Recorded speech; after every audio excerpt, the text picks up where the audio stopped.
మాట తిరగలేరు మానధనులు అన్నాడు చెన్నై సూరి. ఒకసారి మాట ఇచ్చావు, రాజుగారి మాట తప్పకూడదు, సరే కాదు ఇంకోసారి ఆలోచన చేసుకో, ఇంకోసారి లేదు ఇంకోసారి. నా తల్లి కోరింది తల, అవునా సరే ఇంక మాట తప్పలేడుగా. బంట్రోతులు రండి. చెరసాలలో ఉన్న యోహాను శిరస్సు నరికేయండి, నరికేసి వెండి పళ్ళెంలో పెట్టి తీసుకొని ఆ అమ్మాయికి గిఫ్ట్గా ఇవ్వండి. వెళ్ళిపోయి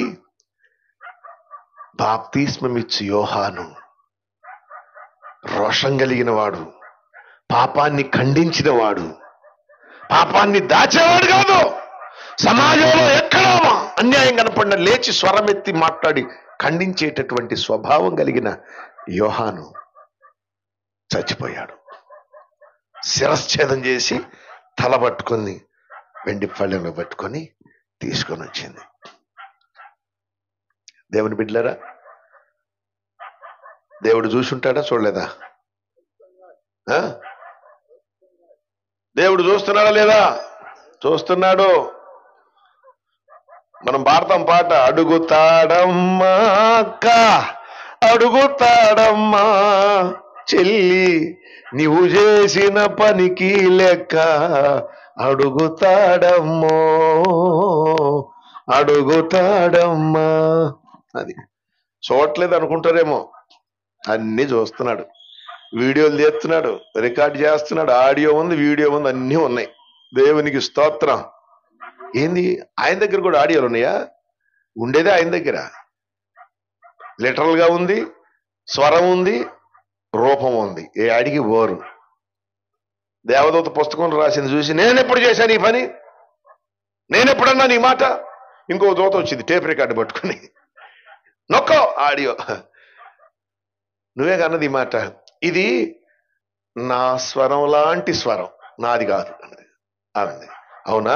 ఇంకొక దూత వీడియో కెమెరా తీసుకొని వచ్చాడు, గోడ మీద ఎట్లా ఫ్లెక్సీ కట్టి వీడియో వేసింది అనుకో, మరి ఇదెవరిది? యాడికి పోలేరు. హల్లెలూయా, హల్లెలూయా. బైబుల్ గ్రంథంలో ఉన్న దేవుని యొక్క కన్ను కప్పి ఎవ్వడు ఎవ్వడు ఎవ్వడు ఏమి చెయ్యలేడు. ఏం చేసినా గాని దాన్ని ఆయన పట్టుకుంటాడు ఖచ్చితంగా. కొన్నాళ్ళకి ఏమైందో తెలుసా? ఈమె ఎవరు? ఈ తలగోరిందే పిల్ల. ఆ పిల్ల సముద్రంలో విహారయాత్రకు పోయిందట. సముద్రంలో బోట్ రైడింగ్ చేస్తూ వెళ్ళిందట. పడవ నడుపుకుంటూ వెళ్తూ వెళ్తుండగా అకస్మాత్తుగా పడవ తిరగబడింది. పడవ తిరగబడింది. ఇంకా కబురు అందింది, అయ్యా అయ్యా అయ్యా అయ్యా మీ కూతురు ఆమె పడవలో పడిపోయింది అయ్యా. ఏం చేస్తున్నారా మరి? ఈతగాళ్ళని పిలవండి. గజ ఈతగాళ్ళను మొత్తాన్ని తీసుకొచ్చి ఆ సముద్రం అంతా ఈత ఏం చేశారంట, వెతికించారంట. దొరకలా, ఎక్కడ దొరకలా. ఒక 2 రోజులు ఏమో అయిన తర్వాత ఉదయమే మత్స్యకారులు చేపలు వేటకు బయలుదేరారట. పొద్దున్నే ఇంకా కాస్త చీకటిగానే ఉంది. ఆ సమయంలో ఒడ్డున ఈమె కనపడిందట. ఏమనుకోలేదు వాళ్ళు. ఆ ఆభరణాలు, ఆమె తల మీద ఉన్న అలంకరణలు ఇవన్నీ చూస్తే నిజంగా ఎవరిదో రాణిగారు అయి ఉంటది, రాణిగారి ఆభరణాలాగా ఉన్న ఇవన్నీ హేరోదు కబురు పెట్టారట. హేరోదు కబురు పెడితే హేరోదు వచ్చారు, వాళ్ళందరూ వచ్చారు. వచ్చిన తర్వాత చూచారట. అది ఈమె నా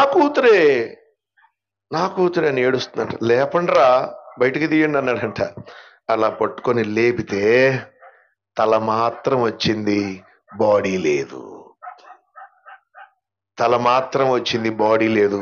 అలా పట్టుకొని కదిలించి అలా లేపితే తల వచ్చేసింది. ఒకప్పుడు ఈవిడ యోహాను తల కోరిన ఈవిడ.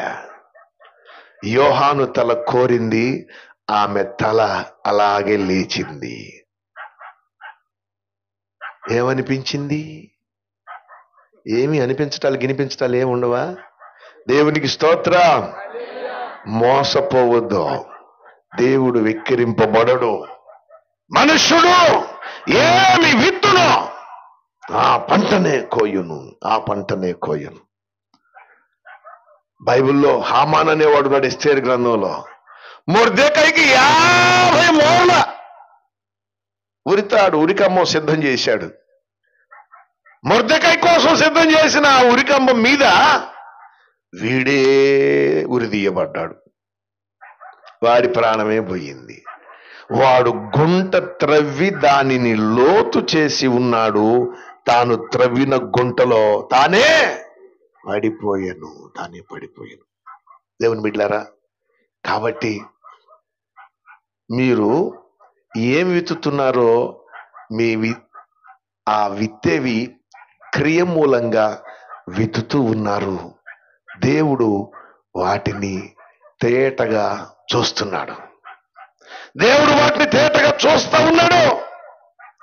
ఆ విత్తనాలు, మీరు విత్తిన విత్తనాలు మరలా అవి పంట కాబోతున్నాయి. ఆ పంట ఫలాన్ని మీరు అనుభవించబోతూ ఉన్నారు. అర్థమైందా? కాబట్టి వాక్యంలో మాట ఉంది, కన్నీళ్లు విత్తుతూ పిడికెడు విత్తనాలు చేతబొట్టుకొని విత్తుచూ పోవాడు సంతోష గానం అనే పంట కోస్తాడని ఉంది. దేవుని బిడ్డలారా, అన్యాయంతో అక్రమాలకు విక్టిమ్స్ గా ఉండి బాధితులుగా ఉన్నటువంటి వారు కన్నీళ్లతో ఇప్పుడు ప్రార్థనలో విత్తుతా ఉన్నారు.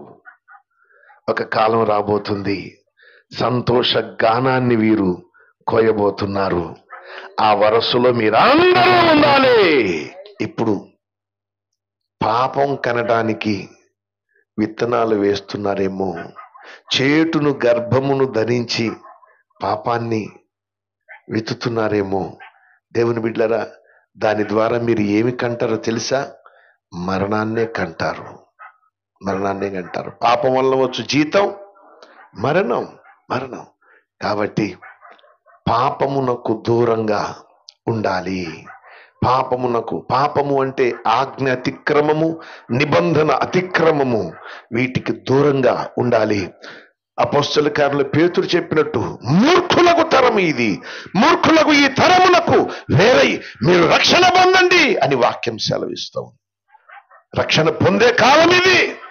ఈ తరానికి వేరాలి. నీవు వేరు కాకుండా రక్షణ పొందలేవు. మూర్ఖులకు తరానికి వేరు కాకుండా రక్షణ పొందలేవు. ఆ తరానికి వేరు కాకుండా బాప్తిసం పొందలేవు. ఇంతకు ముందు మీ పాస్టర్ గారు చెప్పారు, బాప్తిసం వెంటనే కాదు. బాప్తిసం పొందాలంటే అతడు మారు మనసు పొందాలి, ప్రార్థన చేయాలి, సువార్తను నమ్మాలి. ఈ 3 జరిగితే వానికి బాప్తిస్మం ఇవ్వచ్చు. నమ్మి బాప్తిసం పొందిన వాడు రక్షించబడుననుంది వాక్యంలో. మారు మనసు పొంది పాప క్షమాపణ కొరకు యేసుక్రీస్తు నామం పేరిట బాప్తిసం పొందమనుంది. సౌలా లేచి ప్రార్థన చేసి బాప్తిసం పొందింది. ఈ మూడు చెప్పండి. 1 మారు మనసు పొందాలి, 2 సువార్త నమ్మాలి, 3 ప్రార్థన చేయాలి. ఈ 3 అనుభవాలు కలిగి ఉంటే వానికి బాప్తిసం ఇవ్వచ్చు. ఈ 3 అనుభవాలు లేకుండా ఎంత పెద్దోడు వచ్చి బాప్తిసం అడిగినా ఇయటానికి లేదు. ప్రార్థన చేయవు, నీవు మారు మనసు పొందకుండా ప్రార్థన చేయకుండా మూర్ఖులకు ఈ తరము వారికి వేరే రక్షణ పొందకుండా ఎలా బాప్తిసం పొందగలుగుతావు? కనుక సమయం అయిపోతా ఉంది. యేసు ప్రభు వారు తిరిగి మరలా ఆయన రాబోతా ఉన్నాడు. కాబట్టి అందరూ మారు మనసు పొందాలి. ఏ మనుషుడు నశించటం ఆయనకి ఇష్టం లేదు. అందరూ మారు మనసు పొందాలి. మారు మనసు పొంది దేవుడిచ్చే రక్షణ పొందండి. ఈ జీవితాలు అల్పకాలమైన జీవితాలు, 60, 70, 80 అంతే. నన్ను 70 సంవత్సరాలు, ఇంకేమైనా అధిక బలం ఉంటే 80. అది కూడా నింపుగా ఉంటుందా? ఉండదు. మూలుగుళ్ళు. దేవుని బిడ్డలారా, మారు మనసు పొందండి. ఇంకా ఎవరన్నా బాప్తిస్మాలు పొందలేదో, మారు మనసు పొందలేదో, ప్రార్థన అనుభవం లేదో, సువార్త నమ్మలేదో, యేసును విశ్వసించలేదో, త్వరలో సంపూర్ణంగా రక్షణ పొంది మారు మనసు పొంది బాప్తిస్మాలు పొందండి. ప్రభు అయిన యేసునందు విశ్వాసం ఉంచండి. అప్పుడు నీవు నీ ఇంటి వారందరూ రక్షణ పొందుతారు. దేవుడి మాట దీవించునుగాక.